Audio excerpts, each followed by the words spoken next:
Thank you all for coming. Hi. So my name is Joseph, and I've been. Some of you might recognize me from previous Pocket Gamers. I have been sort of stalking the halls of Pocket Gamer and other games conferences for the past 4 years on behalf of Hatch Entertainment, helping to develop and grow the catalog of games available on Hatch, and also just to explain what the heck is cloud gaming. I think I don't need to explain this anymore now. In 2016, I got some pretty strange looks and stares, and a very common reply was, but on live I already tried that, as Bruce was explaining, and it didn't work out so well.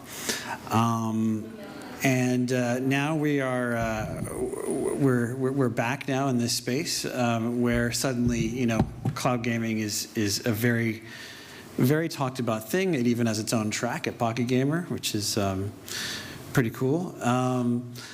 And it's unquestionably back. We see massive investments in cloud gaming infrastructure for, of course, Google and Microsoft Azure and Tencent, and you can't forget about AWS. I do share Bruce's concern that those are all pursuing video-based streaming, putting GPUs in the cloud. That's troubling, but I think sooner or later, I think the world will come around to the command streaming-based approach, which is what Hatch has done. And from the very beginning, we understood that it would never work with video-based stream, especially on mobile. And really, the reason for that is, we want to.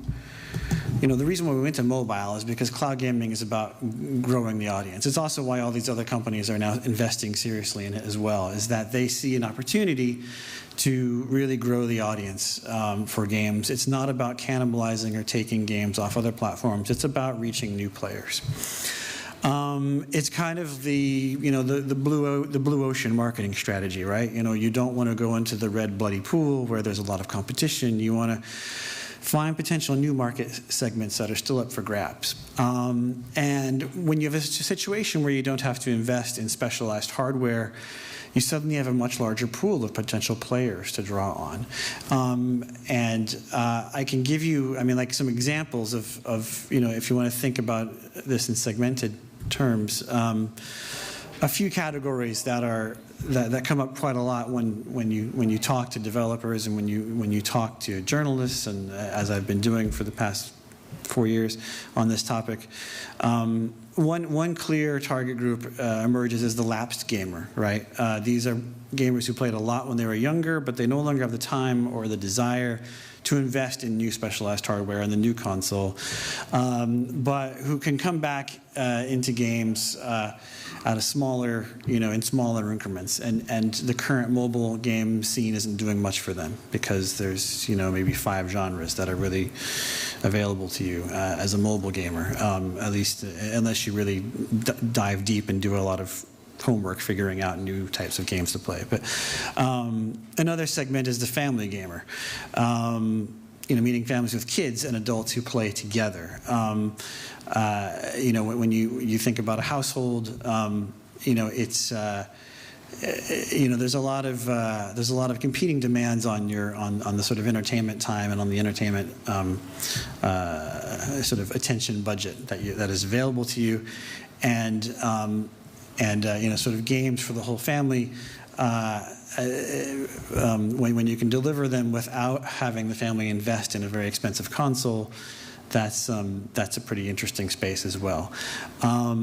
A really interesting one is watchers. So a lot of people are watching games, but not necessarily playing them. And this is something that I've struggled to understand, because when I was a kid, we didn't watch streamers, but they're now the best streamers command very large audiences. The audiences are bigger than the games themselves will ever have.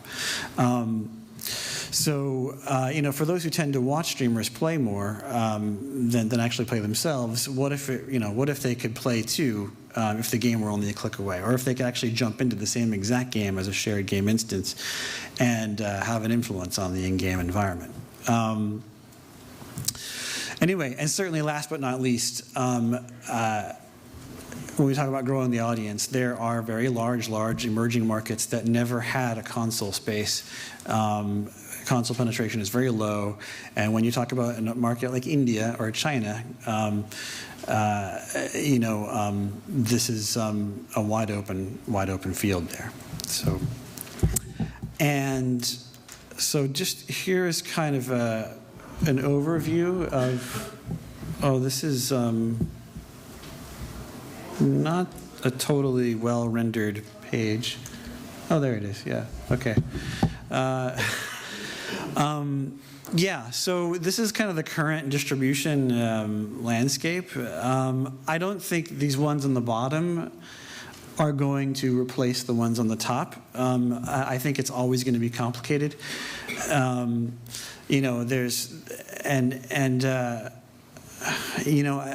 do think though there is a big difference between cloud gaming on mobile and cloud gaming on your PC or with a controller connected to some screen of one sort or another. It's an important thing to forget, although play on any screen is kind of a key cloud gaming message, right? That sounds good, but in practice, there's fundamentally different form factor at play right here. There's good exceptions. There are good developers who really design for both mobile, handheld, touchscreen gaming and controller-based gaming at the same time. I mean, these games certainly exist, and there's good examples out there. But the mobile-first games are always going to work best on mobile, and the good controller-first games will always be working very well with a controller first. And when you try to port them to mobile with a virtual joystick, or you really need to rethink the game from the ground up to work with different form factors. This is a simple design truth, but I think it does get lost a little bit in the discussion around cloud gaming. So this is why Hatch is very much focused on mobile first. And I am, representing Hatch here, but I'm trying to, be a neutral observer as well at the same time. Give you some, actionable insight here. But one logo missing here is Play Giga, which Facebook just acquired. So I think it seems reasonable to expect that Facebook will be involved on both sides of this chart here, getting into the PC and console space as well. Now, so far we've only been talking about cloud gaming, not really been talking about subscriptions. Oftentimes these are used interchangeably, but I think there's the purely technical side of cloud gaming, but I think subscription is a very old and well-proven business model. These guys here are Joseph Addison and Richard Steele, locals here who like to write essays, and they started a magazine back in 1711. And they have some words for you if you think that delivering content as a service, monetized primarily with subscription, is some crazy new pie-in-the-sky concept that will never work. These guys will tell you otherwise, and 3 centuries of subscription-based media will also tell you otherwise. I actually started my career as a journalist and then magazine editor, working on behalf of readers who subscribed. It's very motivating to have that kind of relationship with your audience. You're always thinking, what can I do this week to make subscribers happy? To make the arrival of this issue in your mailbox an event, something to get excited about. And also you're thinking, how can we grow the audience? What goes on the cover this week? How can we stand out and leap off the newsstand? We didn't call it content as a service, but that's what it was. Which brings me to my next point. I just wanted to quote somebody else, not me here, and this notion that subscription is this very old, long-standing business model, but one of the reasons why it's been largely missing from games is that it doesn't really work technically. But I really believe that streaming in combination with subscriptions, that's the kind of, that's the secret sauce that removes so much friction in that very long obstacle-strewn funnel between publisher and player. When you can play instantly, you can really hook into that subscription economy, that sort of Netflix-esque or Spotify-esque experience. Well, in the words of Andrew Wilson, it's not unreasonable for us to believe that we might entertain an additional 100 million players through subscription than we would in the traditional model. And again, it's getting back to that blue ocean idea. It's about growing the market. It's not about cannibalizing, or it's about expanding and casting a wider net for players.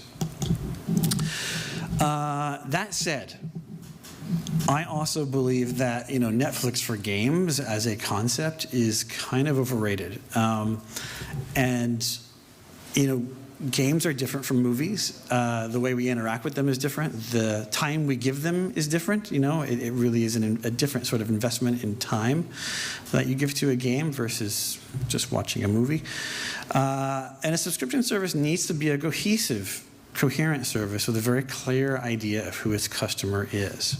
It's not enough to just provide a warehouse of stuff and say, all right, go knock yourself out. I mean, you need a guide through that warehouse, right? I mean, you need some sort of intelligence and help with curation, and you also want to do more things than just look at various game trailers and eventually play them. You want to, you wonder how all these things connect and combine into one experience.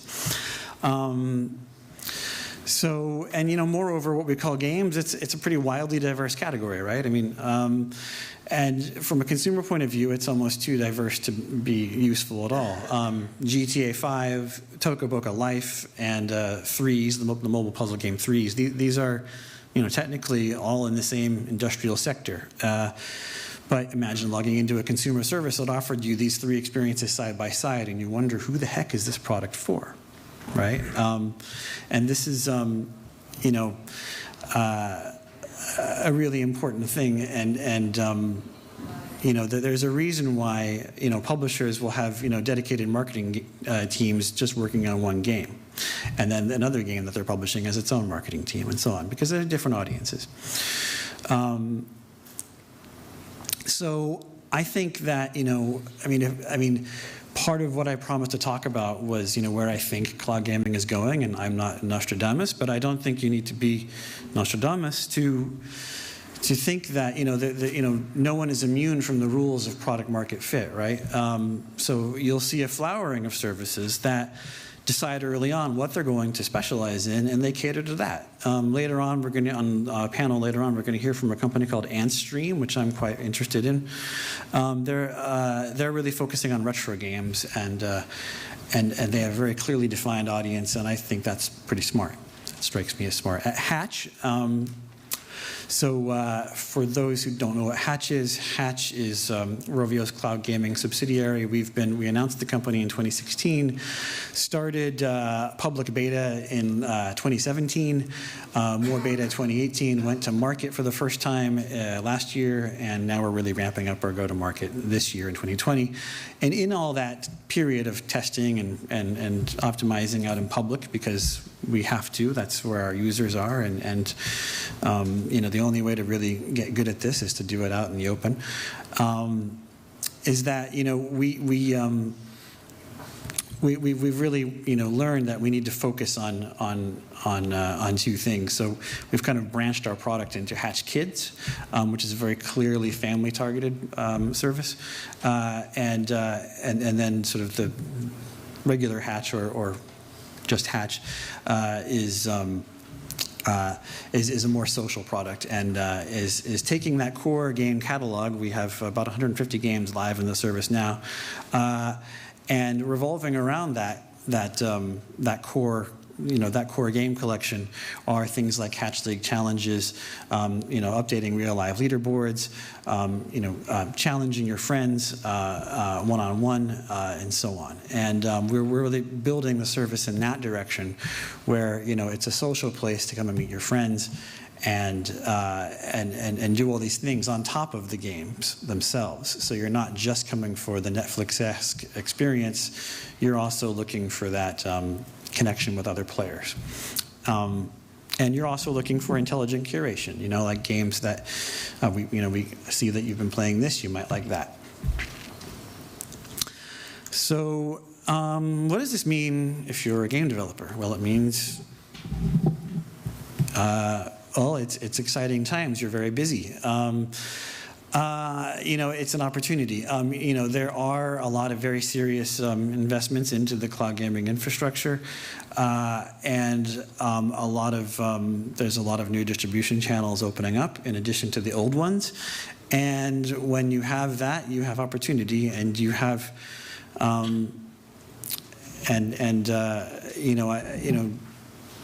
now is a good time to get started. And I'll just give you a couple examples from the trade press.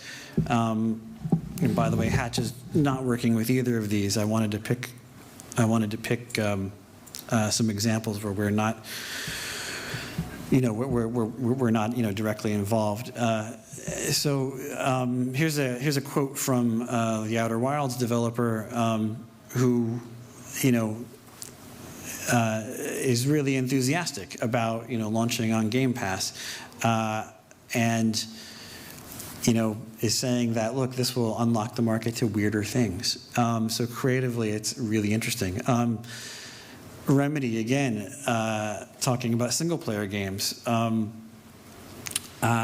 sees a real opportunity in these new subscription and streaming-based services for the type of strong narrative single-player experiences that Remedy is making, that there's going to be a place for them well into the future because of this. And if I can add from the Hatch perspective, another thing we've learned in our years of testing now is that so we if you're a developer, you get paid based on gameplay minutes, right? So the more people play your game, the more you get paid. And a very early concern was, well, wait a second. What if I've only made a 2-hour indie game? It's narrative driven. It has a beginning, a middle, and end. And I'm not interested in making an endless MOBA where you can never get off the merry-go-round and it's designed to be played for years. And a funny thing happened was that it turns out that our most played games on Hatch are precisely the short games, the games that only take a minute or so, a couple hours or so to play all the way through. And if you think about that, I mean, it makes perfect sense. If you're only addicted to one game, what do you need Hatch for? You just get that game and play it till your heart's content. That's fine. Hatch appeals to a different sort of user, a user out in that blue ocean that is interested in a lot of variety of experiences, some, going one after another. So you play Monument Valley for 2 hours, you get to the end, and you're happy, and then you look for the next puzzle that will also be another 2 or 3 hour experience, and so on. These types of games are the ones that do best, and these are the ones that we have learned to look for when evaluating whether content would be a good fit with our platform. So anyway, if you're a developer worried about the subscription model, don't, is what I'm trying to say. I see that I'm running now into the minus on my time, so I'm going to try to get through this on jet engines. Just a thought about creatively what you can do. And there's going to be a company talking later called Mainframe Industries that is working on cloud-native games. And I'm really personally quite looking forward to hearing what they have to say about this. You know, one thing that you can do in the cloud is that it really makes online multiplayer gaming really super easy. In effect, when you have a shared single game instance, it's the same as a local, you know, as if you were playing local couch co-op at home with multiple controllers connected to one device.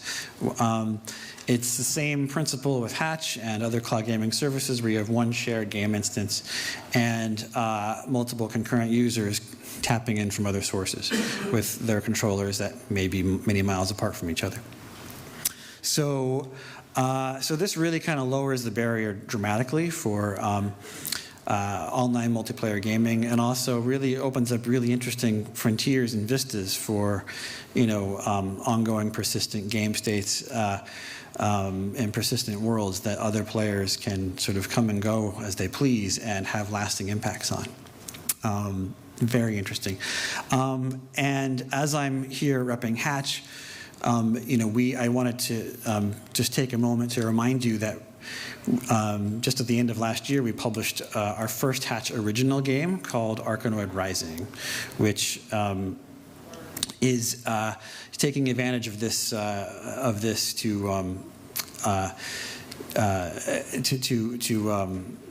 you know, to basically show what you can do when you have one shared game instance.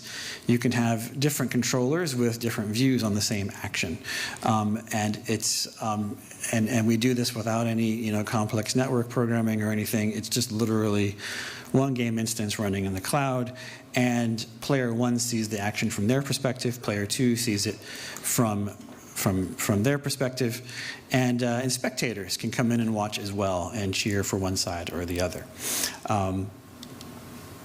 So that's what it looks like here, and just giving you a sense of how the game plays. It's out. I mean, Hatch is out right now on Android in the UK, so you can download this and try it yourself. It's pretty cool.